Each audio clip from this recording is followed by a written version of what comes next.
Okay din pala ang walang jowa o maging single. Ang umibig sa maling tao, tagal ko nang tinigil. Kasi pag pumasok ko ng relasyon sa henerasyon ngayon, minsan di aabot ng buwan, pero para makamove on, kailangan ng taon. I mean, di naman ako ganun kapangit o mapili. Single ako by choice, kasi mas naaalagaan ko aking sarili. Sanay na akong mag-isa, di na sa akin yun nakakapanibago. Kaysa naman hanap ka ng jowa, napupunta ka lang sa maling tao.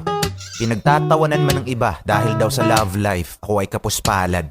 Pwes mali sila dahil pinapasaya ako ng aking Maria Palad.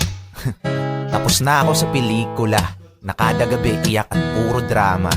May jowa man o wala, aminado akong ako ay masaya. Bonus na lang kung may darating man na tao na mas lalo sa aking makakapagpasaya.